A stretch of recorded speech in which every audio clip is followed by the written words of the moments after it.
በስመ አብ ወወልድ ወመንፈስ ቅዱስ አሐዱ አምላክ አሜን።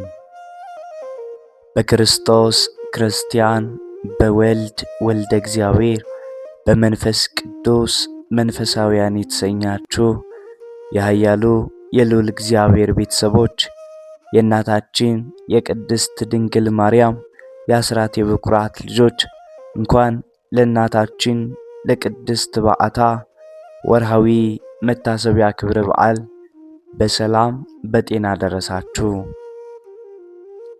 ዝክር ሚዲያችንን ሰብስክራይብ፣ ላይክ እንዲሁም ሼር በማድረግ አገልግሎታችን እንድታበረታቱ ስንል በልዑል እግዚአብሔር ስም በትህትና ቃል እናሳስባለን። ዘውትር ሁሌም በዚህ ሰዓት የምናቀርብላችሁ የቤተ ክርስቲያናችን ገድላት፣ ድርሳናት፣ ስንክሳር እንዲሁም የቅዱሳን ታሪክ ወደ እናንተ የምናስተላልፍላችሁ መሆኑን እያሳወቅን ዘውትር ወደ ቻናላችን በመግባት ከቅዱሳኑ ገድላቸውን በማዳመጥ ረድኤታቸውን በረከታቸውን እንድናገኝ ስንል የልዑል እግዚአብሔር መልካም ፈቃድ ይሁንልን። አሜን።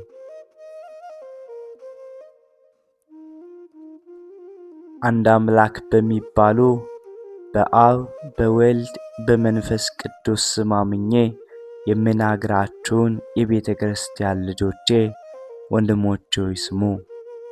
እግዚአብሔር ያክብራችሁ። መላእክትም ጻድቃንም ምስጋናዋን መፈጸም የማይቻላቸው የእመቤታችንን ታምር ለመስማት አይነ ልቡናችሁን ያብራላችሁ። በረከቷ ልመናዋ ከንጉሳችን ጋር ለዘላለሙ ይኑር። ከታምር አስቀድሞ ይነበብ፣ ሕዝቡም ዝነ ልቡናቸውን ከፍተው ይስሙ። በዕብራይስጥ ማርያም የምትባል የእመቤታችንን ክብሯን ልዕልናዋን ምስጋናዋንም በልቡናችሁ አሳድሩት አኑሩት። ማርያም ማለት መንግሥተ ሰማይ መርታ የምታገባ ማለት ነው። እመቤታችን ማርያም ዓለም ሳይፈጠር በአምላክ ልቡና ታስባ ትኖር ነበር። ፍጥረት ሁሉ እመቤታችንን ለማመስገን ተፈጠረ። አዳምና ሔዋንም እመቤታችን ከነርሱ ልትወለድ ተፈጠረች። አዳምም እመቤታችን ማርያም ከእርሷ አብራክ እንድትከፈል ከሔዋንም ማኅፀን እንድትወለድ አውቆ ሔዋንን ሕይወቴን ይሽላት ነበር። የእመቤታችን ክብሯም ምስጋናዋ ሁሉ ተጽፎ ቢሆን ምን ብራና በተቻለው ነበር። ሊሰሙ የሚቻለው ምን ጆሮ ነው? ሊወስነውስ የሚቻለው ምን ልብ ነው? አስቦ ሊደርሰውስ የሚቻለው እንደምን ያለ ሕሊና ነው? ነገር ግን የተቻለንን ያክል ከምስጋናዋ ጥቂት እንነግራችኋለን።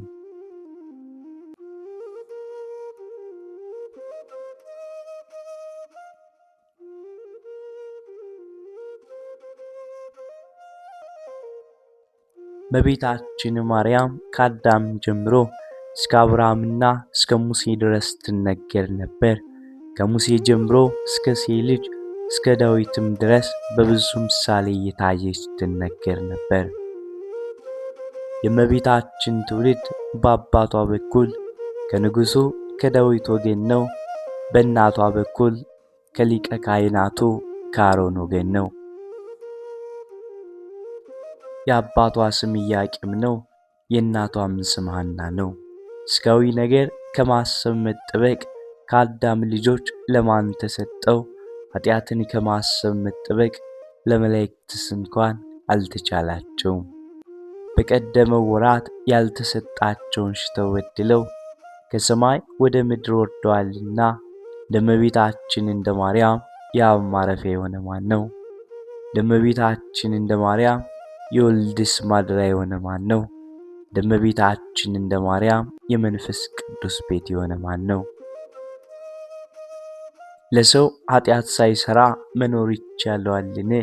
ከአራቱ ባሕርያት ከተፈጠረ ሰው ከእመቤታችን በቀር እሳትን የተሸከመ ኃጢአትንም ያልሰራ የለም። እመቤታችን ማርያም ከመላእክት ይልቅ ንጽሕት ናት። እመቤታችን ማርያም ከሴቶች ሁሉ ትበልጣለች። የእመቤታችን ማርያም ሐሳብ እንደ አምላክ ሐሳብ ነው። የእመቤታችን ማርያም መልኳ እንደ አምላክ መልክ ነው። የአምላክን መልክ ይመስላል። እመቤታችን ማርያም ንጽሕት በመሆኗ አምላክን እንዲያድርባት አደረገችው። እመቤታችን ማርያም ለአምላክ የደስታ ማደሪያ ሆነችው። እመቤታችን ማርያም አምላክን በድንግልናዋ ወለደችው። እመቤታችን ማርያም በነቢያት ትነገር ነበር። እመቤታችን ማርያም በሐዋርያትም ላይ ትነገር ነበር።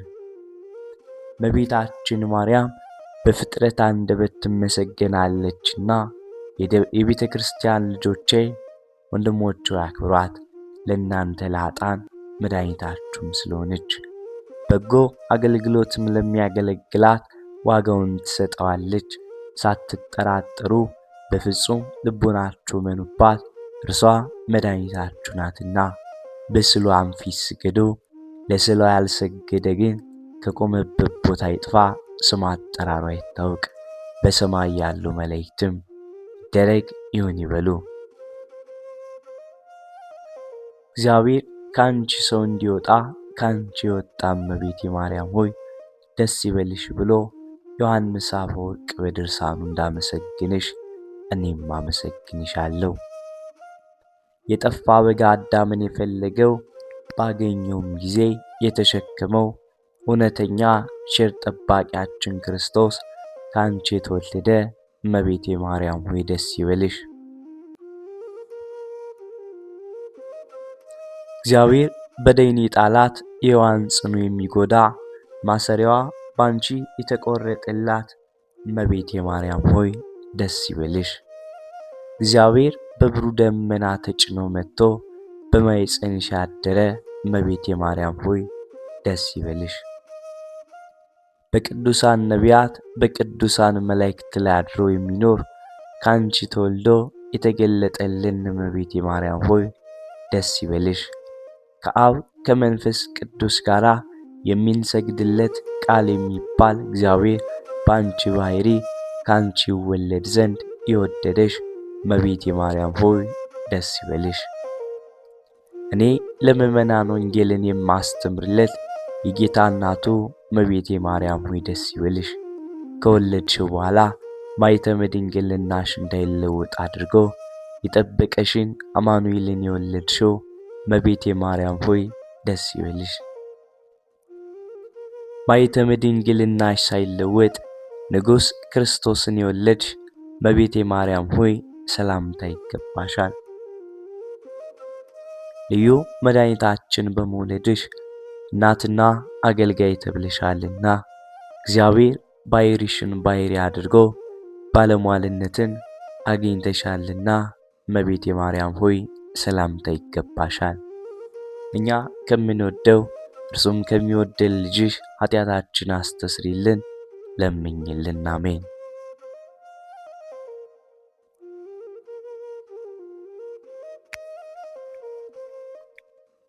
ልመናዋ ክብሯም በእኛ ለዘላለም በእውነት ይደርብንና አምላክን የወለደች በሁለት ወገን ድንግል የሆነች በድንጋሌ ሥጋ በድንጋሌ ነፍስ የጸናች ክብርት እመቤታችን ያደረገችው ታምሪ ነው። ከካህናት ወገን የምትሆን ሐና የምትባል ሚስት ያገባ ኢያቄም የሚባል ከነገደ ይሁዳ የተወለደ አንድ ሰው ነበረ። ሁለቱም እግዚአብሔርን የሚወዱ እግዚአብሔር የሚወዳቸው ደጋጎች ነበሩ። እግዚአብሔርም በሠራው ሕግ ጸንተው የሚኖሩ ነበር። ሚስቱ ግን መክናም ትኖር ነበር። ልጅም ስላልነበራቸው አዝነው ተክዘው ይኖሩም ነበር። ዕለት ዕለት ወደ ቤተ እግዚአብሔር እየሄዱ ልጅ ይሰጣቸውም ዘንድ በሐዘን በልቅሶ ልመናቸውን ወደ እግዚአብሔር ያቀርቡ ነበር። ከገንዘባቸውም ከፍለው ለድሆች ለጦም አዳሪዎችና ለቤተ እግዚአብሔር የሚሰጡ ነበር። እግዚአብሔርም ልጅ በመስጠት ልመናቸውን ይቀበላቸው ዘንድ ይደረግልናል በማለት ተስፋም ጸንቶ ይኖሩ ነበር። ከዕለታት በአንድ ቀን ሐና ሚስቱ ኢያቄም ወጥተው ወደ ተክል ቦታ ገቡ። ቆመውም ሲጸልዩ እርግቦች ከልጆቻቸው ጋር ደስ ብሏቸው ሲጫወቱ አይተው ልጅ ስለሌላቸው ፈጽመው አዘኑ። ከሐዘናቸውም ብዛት የተነሳ አንቀላፍቷቸውም ተኙ።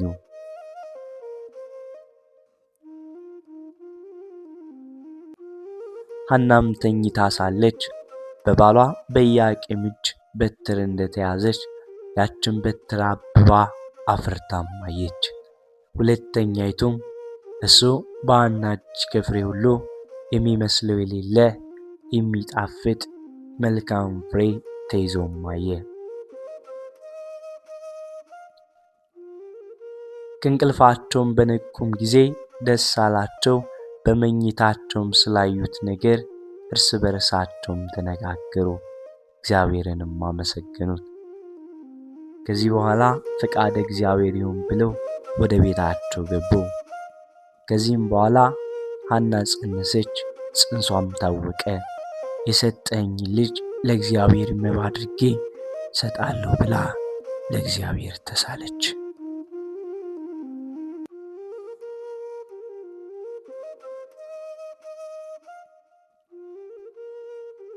ሁልጊዜ በጾም በጸሎት ተወስና በፍጹም ደስታ ለድሆችና ለጦም አዳሪዎች ምጽዋትን ስትሰጥ ኖረች። ይህን ሁሉ ስላደረገልኝ ፈንታ ለእግዚአብሔር ምን ወሮታ አደርጋለሁ ብላ በልቧም አሰበች። ለመሥዋዕት የማይሆነውን ምግብ ሁሉ ከመብላት ትከለከልም ነበር። ስግደትንም ታበዛም ነበር። የሰጣትንም ይጠብቅላት ዘንድ ወደ እግዚአብሔር ልመናን አበዛች። ከ6 ወር በኋላ የሐና ጽንሷም ታወቀ። የእርሷ ዘመዶች የባሏም ዘመዶች በሰሙም ጊዜ ወደ እርሷም መጥተው የሕፃንነትሽ ዘመን ካለፈ በኋላ ላንቺ የተደረገ ይህ የምንሰማው ነገር ምንድነው አሏት። መጽነሷንም ሲያዩ ማኅፀኗን ዳሰሱ። ዓይኗ የታወረ ከክብርት ሐና እናት ዘመዶች ወገን የ40 ልጅ የምትሆን አንዲት ሴትም ነበረች። ምንም ሳታውቅ ዓይኗን በዳሰሰችም ጊዜ ፈጥና ዳነች። ብፅዕት ሐናን ሐና ሆይ ብፅዕት ይገባሻል አለቻት። ዓለምን ከፈጠረ ጀምሮ አንዳች በማኅፀኑ የዕውራንን ዓይን የሚያበራ የለምና። ዘመዶቿም ሰገዱላት። ብፅዕት ሐና ከአጥቢያ ኮከብ ፀሐይ እንዲከብ በእርሳቸው ላይ ከበረች። ዝናዋም በየአገሩ ሁሉ ተሰማ። ድውያንን ሁሉ ሕሙማንንም ሁሉ እያመጡ ማኅፀኗን እየዳሰሱ ይፈውሱም ነበር። ፍጥረትም ሁሉ በማኅፀኗ ሳለ ሕሙም የፈወሰ በተወለደ ጊዜ እንደምን ያለ ይሆናሉ። የእስራኤልም ልጆች በሰሙም ጊዜ ተሰብስበው ስለዚህ ነገር ምን እንላለን? እነሆ ኢያቄምና ሐና የእስራኤልን መንግሥት አጠፉ። ሐና ጸንሳ ሳለች በማኅፀኗ ትድናለችና በእኛ ላይ ልትነግሥ አይደለም ምንም አሉ። ከእሳቸውም አንዱ ይህ ያስደንቃቸዋልን? ሙሴ እንደ ጻፈው በድንጋይ ወግረን እንገላቸው ዘንድ ኑ አላቸውና ሁሉም ተቃጠሩ። መንፈቀ ሌሊት በሆነም ጊዜ ስሙ ገብርኤል የሚባል መልአክ ከሰማይ ወርዶ በዘመድ የከበራችሁ ኢያቄምና ሐና ሆይ ተነሱ አላቸው። ሊባኖስም ወደሚባል ተራራም ወሰዳቸው። እየመራም ከቦታው አደረሳቸው። እኛን ከአርዌ ሰይጣን ወጥመድ ታድነንና መፈራትን መወደድን የተመላች ስሟ ማርያም የምትባል በዚያም ተወለደች። ወደ ጥንት ነገራችን እንመለስና የጽንሷም ወራት በተፈጸመም ጊዜ በግንቦት 1 ቀን ከፀሐይ የምታበራ ሴት ልጅ ወለደች። የመልኳም ደም ግባት ከማር ከሶከር ይልቅ ደስ ያሰኛል። የመዓዛዋም ሽታ ከሽቱ ሁሉ ይበልጣል። ዘመዶቿና ጎረቤቶቿም በሰሙም ጊዜ ፈጽመው ደስ አላቸውና ተሰብስበው ወደ እርሷም መጡ። ወደ እርሷም መጥተው ልጇን ባዩም ጊዜ ፈጽመው አደነቁ። እርስ በርሳቸውም እንደዚች ያለች ብላቴና ከቶ አይተን አናውቅም ተባባሉ። ጸጋ እግዚአብሔር በእርሷ አድሯልና የእግዚአብሔርን ብርሃን በሰውነቷ ሁሉ መልቷልና። ከኢያቄምና ከሚስቱ ከሐና ጋር ደስ እያላቸው የእግዚአብሔርን ቸርነት እየተናገሩ 7 ቀን ተቀመጡ። ያችንም ብላቴና ስሟን ማርያም አሏት። ይኸውም የእግዚአብሔር ስጦታ ማለት ነው።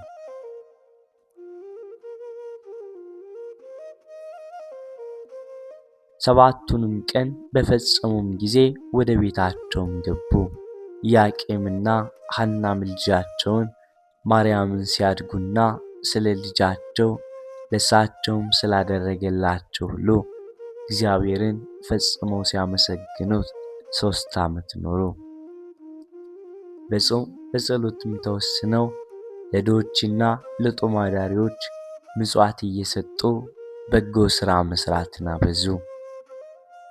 ልጃቸውን ማርያምን በንጽሕና ሲያሳድጉም 3 ዓመት በተፈጸመም ጊዜ ሐና ባሏን ኢያቄምን ወንድሜ ሆይ ልጃችን ለቤተ እግዚአብሔር ብፅዓት አድርገን እንስጥ፣ ልጃችን ቤተ እግዚአብሔር ልታገለግል ነው እንጂ በዚህ ዓለም እኛን ልታገለግል እንዳልተሳልን አስባለችው። ኢያቄም ይህንን ነገር ከሚስቱ ከሐና በሰማ ለመንገድ የሚሆነውን ስንቅና ለቤተ እግዚአብሔር የሚሆነውን መባ ሁሉ አዘጋጀ።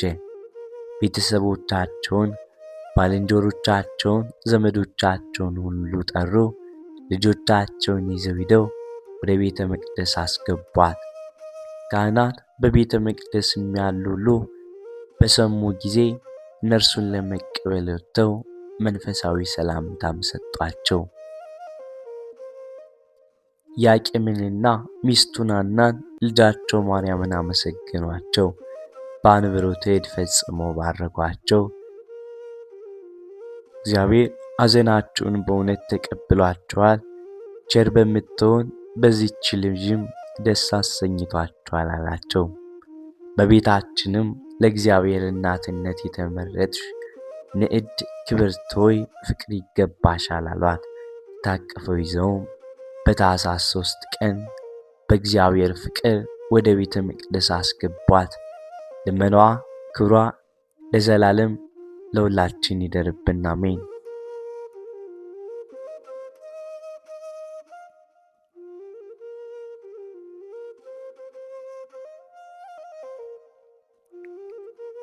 የካቲት 3 በዚች ቀን ተጋዳይ የሆነ መነኮስ አባ ያዕቆብ አረፈ።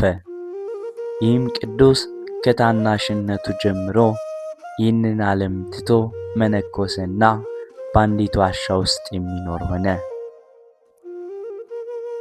ያለማቋረጥም በቀንና በሌሊት ሁልጊዜ ይጾማል፣ ይጸልያል፣ በመስገድም ይተጋም ነበር።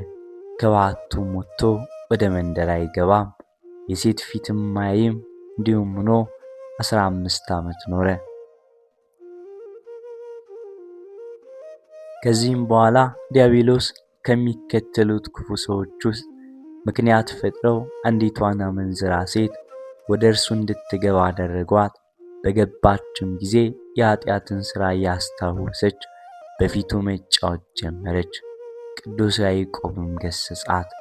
በገሃነመ እሳትም ዘላለም ሲቃጠሉ መኖር አሳሰባት። ደንግጣም ንስሐ ገባች። እግዚአብሔርንም የምታገለግል ሆነች። ሰይጣንም መፈታተኑን አልተወም። ከአገር ታላላቆች ባንዱ ሰው በሴት ልጁ ላይ አደረ። የሚጠላትና የሚያንከባክብላት ሆነ። ወደ አባ ያዕቆብ የሚወስድላት ዘንድ እርሱም ሊያድናት እንደሚችል አሳስበው አባቷም ወደ አባ ያዕቆብ አደረሳትና ይጸልይ ዘንድ ለመነው።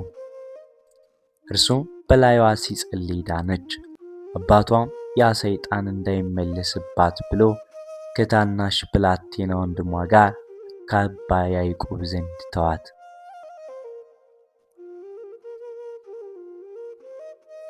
ከዚህም በኋላ ከእርሷ ጋር በኃጢአት እስከ ጣለው ድረስ እርሷን በማሳሰብ በሌሊትም በቀንም በዝሙት ጦር ሰይጣን ተዋጋው። በኃጢአትም በወደቀም ጊዜ ስለ እርሷ እንዳይገድሉት ፈርቶ ኃጢአቱ እንዳይገለጥ ከወንድሟ ጋር ገደላት። ሰይጣንም ደግሞ ቀቢጸ ተስፋ በልቡ አሳደረበት። ወደ ዓለም ሊሄድ ከባቱም ወጣ።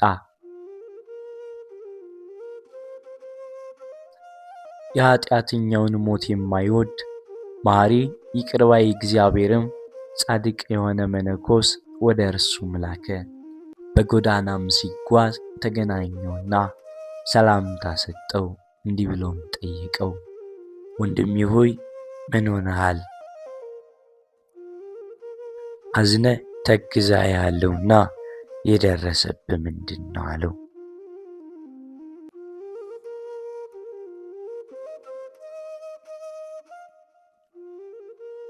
እርሱም የሆነውን ሁሉ ከዛ ብላቴና ጋር እንደገደላትም ነገረው። ያ ጻድቅ መነኮስም አትፍራ፣ ተስፋም አትቁረጥ፣ እግዚአብሔር መሐሪ ይቅር ባይ ምሕረቱ የበዛ ነውና አለው። ከዚያም በኋላ የጾም የጸሎት የስግደት ቀኖናን እንዲይዝ አዘዘው። እርሱም ተመልሶ ከአንድ ፍርኩታ ውስጥ ገባ። በውስጡም ራሱን እስረኛ አደረገ። በታላቅ ድካምና በብዙ ችግርም ላይ ታገሰ። በጾም በመጸለይ አብዝቶ በመስገድም ሁልጊዜ ይተጋል። ከምድርም የሚበቅል ሳርን የሚመገብ ሆነ። አብዝቶ እያዘነ እግዚአብሔር ይቀበለኝ ይሆን? ብዙ በደሌንስ ይተውልኝ ይሆን ይላል። እንዲህም በመጸጸት እየተጋደለ 30 ዓመት ኖረ። እግዚአብሔርም ንስሐውን እንደተቀበለለት ሊገልጥ በሀገር ውስጥ ረሃብን አመጣ። ለዚያችም ሀገር ኤጲስቆጶስም በፍርኩታ ውስጥ ከሚኖር ከመነኮስ ያዕቆብ ጸሎት በቀር ይህ ረሃብ አያልፍም አለው። በዚያንም ጊዜ ኤጲስቆጶሱ ከእርሱ ጋር ካህናቱንና የዚያን አገር ሰዎች ይዞ ተነሳ። ወደ ቅዱስ ያዕቆብም ደርሰው ስለ እርሳቸው ይጸልይ ዘንድ ለመኑት። እግዚአብሔር ይቅር እንዲላቸውና ዝናብንም እንዲያወርድላቸው አባ ያዕቆብም እኔ እግዚአብሔር በኃጢአት ያሳዘንኩ ኃጢአተኛና በደለኛ ሰው ነኝ አላቸው። ኤጲስቆጶስም ስለ እርሱ እግዚአብሔር ያለውን ነገረው። ከዚህም በኋላ ወደ ሕዝብ መካከል ወጣ፣ ያለቀሰም ጸለየ፣ እንዲህም አለ። አቤቱ በጌትነት ክብር ፊት የረከሰች አፌን እንዴት እገልጣለሁ? በኃጢአት ብዛት የጠቆረ ፊቴንስ እንዴት ቀና አደርጋለሁ? ነገር ግን እንደ ይቅርታ ገናናነት እንደ ቸርነትም ብዛት ሕዝብን ይቅር በል። አንተ መሐሪ ነህና ይቅር ባይ ነህና። በዚያንም ጊዜ ብዙ ዝናብ ወረደ። እርሱም ጸሎቱንና ንስሐውን እግዚአብሔር እንደተቀበለው ኃጢአቱንም እንደተወለት ታወቀ። ከዚህም በኋላ አስቀድሞ እንደሚሰራው ተግቶ መጸለዩንና መስገዱን አላጎደለም። ነፍሱንም ዳግመኛ በኃጢአት ውስጥ እንዳትወድቂ ተጠበቂ በማለት ይገስጻትም ነበር። ከዚህም በኋላ ዕድሜውን አድርሶ እግዚአብሔርንም አገልግሎ በሰላም አረፈ። ለእግዚአብሔርም ምስጋና ይሁን። እኛም በዚህ ደግ አባት ጸሎት ይማረን፣ በረከቱም ለእኛም ለመላው ሕዝበ ክርስቲያን ትትረፈን፣ አሜን። ወስብሐት ለእግዚአብሔር ወለወላዲቱ ድንግል ወለመስቀሉ ክቡር። በዚህ ቆየን፣ አሜን። በስመ አብ